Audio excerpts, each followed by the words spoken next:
Geranium के जो leaves हैं वो येलो हो रही हैं, ये एक सवाल है जो काफ़ी गार्डनर्स का जो जेरेनियम के प्लांट ग्रो करते हैं उनका रहता है।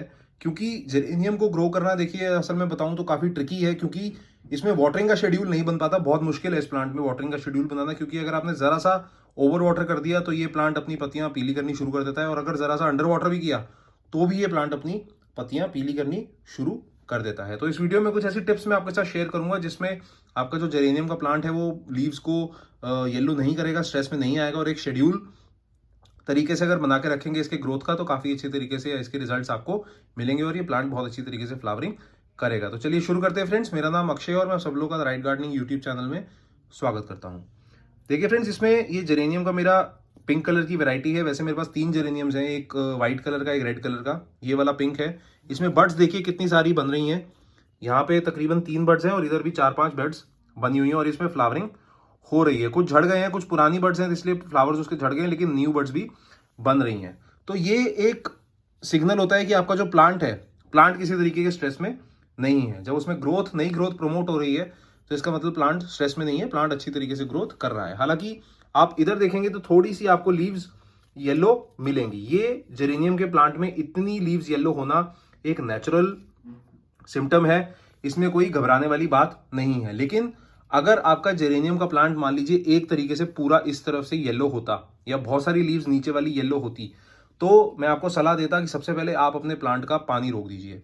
अगर आप उसको बहुत ज़्यादा पानी दे रहे हैं, ये चेक करिए कि अगर आपकी जो मिट्टी है ऊपर की बहुत ज़्यादा सॉगी हो रही है, कीचड़ कीचड़ जैसी हो रही है, तो इसका मतलब आप अपने जेरेनियम के प्लांट को ज़्यादा पानी दे रहे हैं। उतने पानी की रिक्वायरमेंट आपके जेरेनियम के पौधे को नहीं है, तो पानी सबसे पहले रोक दीजिए। अगर पानी रोकने से आपके जो प्लांट की लीव्स में फर्क पड़ता है तो फिर आप एक शेड्यूल बनाने की कोशिश करिए।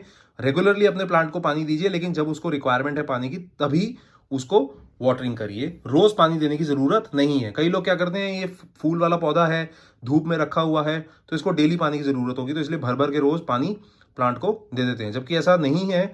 हर प्लांट की एक अलग रिक्वायरमेंट होती है, जैसे कि हर ह्यूमन बीइंग की अलग डाइट होती है, अलग रिक्वायरमेंट होती है खाने पीने की, उसी तरीके से प्लांट का भी ऐसा ही हिसाब होता है। तो ज़रूरी नहीं है हर प्लांट को सेम तरीके की वो केयर शेड्यूल की ज़रूरत हो। तो इससे आपके जो लीव्स हैं वो प्लांट की ठीक होनी धीरे धीरे शुरू हो जाएगी। दूसरा इशू हो सकता है कि आपने इसको ऐसी लोकेशन पे रखा हुआ है जहाँ पे इसको धूप बिल्कुल मिलती ही नहीं है, तो इसको ट्राई करिए ऐसी लोकेशन पे रखिए जहाँ पे 3 से 4 घंटे की इसको डायरेक्ट सनलाइट मिले, क्योंकि जेरेनियम का जो प्लांट होता है उसको धूप की ज़रूरत होती है। अगर उसको अच्छी ग्रोथ करनी है, फ्लावर्स बनाने हैं, लीव्स बनानी है, बर्ड्स बनानी है, तो उसको धूप वाली लोकेशन काफ़ी इंपॉर्टेंट है। तो अगर आपने इसको शेडी एरिया में रखा हुआ है तो किसी स्ट्रेस की वजह से या लाइट स्ट्रेस की वजह से आपका जो प्लांट है वो पत्तियां अपनी पीली कर सकता है। देखिए, हमको ये चीज़ समझनी पड़ेगी। जो पत्ता किसी प्लांट का होता है वो एक तरीका होता है प्लांट का बताने का कि वो प्लांट स्ट्रेस में है, और आपको फिर चीज़ें रूल आउट करनी पड़ती हैं ये समझने के लिए कि किन किन चीज़ों की वजह से आपका पौधा स्ट्रेस में आ रहा है। और इशू हो सकता है फ्रेंड्स इसमें ओवर फर्टिलाइजेशन का। कई लोग क्या करते हैं, फ्लावरिंग प्लांट समझ के इसमें बहुत ज़्यादा फर्टिलाइजर डाल देते हैं, डीएपी डाल देते हैं, एनपीके डाल देते हैं, गोबर की खाद डाल देते हैं, सब कुछ डाल देते हैं। उससे क्या होता है, ओवर फर्टिलाइजेशन हो जाती है, इतना न्यूट्रिशन प्लांट संभाल नहीं पाता और स्ट्रेस में आ जाता है। देखिए, हमें ये समझना पड़ेगा कि एक छोटा सा गमला ही है जिसमें हमने प्लांट की पूरी केयर करनी है, और अगर उसमें बहुत ज़्यादा एक बारी में केयर कर दी तो प्लांट स्ट्रेस में आ जाता है और उसको फिर टाइम लगता है वो स्ट्रेस से रिकवर होने में। तो अगर ऐसा हो गया है आपके साथ, आपने बहुत ज़्यादा फर्टिलाइजर डाल दिया अपने प्लांट में, तो रुक जाइए, अपने प्लांट को ओवरऑल अपने आप रिकवर करने दीजिए, और प्लांट आपका अपने आप रिकवर कर जाएगा। उसमें बहुत ज़्यादा एक्सपेरिमेंट अगर करेंगे तो प्लांट आपका हो सकता है कि मर जाए। तो इसलिए मैं अवॉइड करूंगा, आपको रिकमेंड करूंगा कि आप अवॉइड करिए फर्टिलाइजर के बाद और भी कुछ एक्सपेरिमेंट करने का। रुक जाइए, प्लांट अपने आप आपका रिकवर हो जाएगा।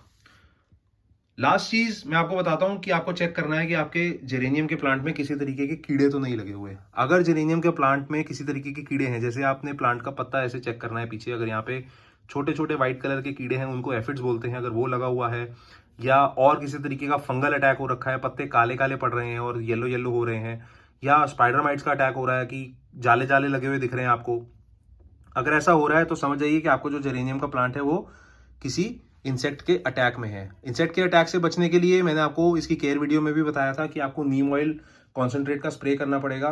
वो एक कॉन्सेंट्रेट कोल्ड कंप्रेस फॉर्मेट में आता है। 1 ml उसका लेके 1 लीटर पानी में अच्छे से डाइल्यूट करना है आपने, और जब वो पानी तैयार हो जाए तो 100 से 150 ml डायरेक्टली लीव्स पे स्प्रे भी कर सकते हैं और डायरेक्टली सॉइल में अप्लाई भी कर सकते हैं। तो इससे क्या होगा कि किसी भी तरीके का अगर कीड़े का अटैक आपके प्लांट में हो रहा है तो वो अवॉइड हो जाएगा, वो बच जाएगा और आपका प्लांट जो है वो सेव हो जाएगा।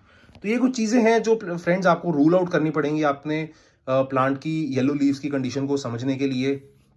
और अगर इन चीज़ों में से कुछ भी नहीं है और अगर आपने नर्सरी से लाके इसको गमले में लगाया और फिर इसकी पत्तियां पीली पड़ रही हैं तो फिर तो घबराने की कोई भी बात नहीं है, क्योंकि ये एक बेसिक सिम्टम है ट्रांसप्लांट शॉक का।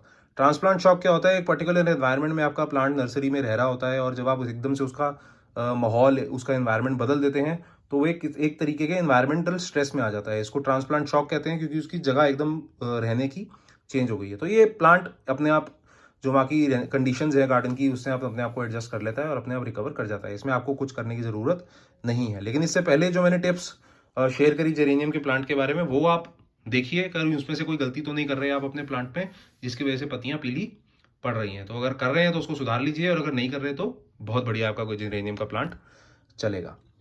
इस वीडियो के बारे में अगर आपका कोई भी सवाल है तो प्लीज़ कमेंट करके मुझे बताइए, और अगर आपको ये वीडियो अच्छी लगी तो प्लीज़ लाइक कमेंट शेयर ज़रूर कर दीजिए, ताकि आपके बाकी दोस्त जो जेरेनियम के प्लांट में कुछ गलतियां अगर कर रहे हैं तो वो भी ना करें और उनका जेरेनियम का प्लांट बहुत अच्छी तरीके से ग्रोथ करता रहे। तब तक के लिए अपना बहुत सारा ध्यान रखिए friends. Thank you, good bye.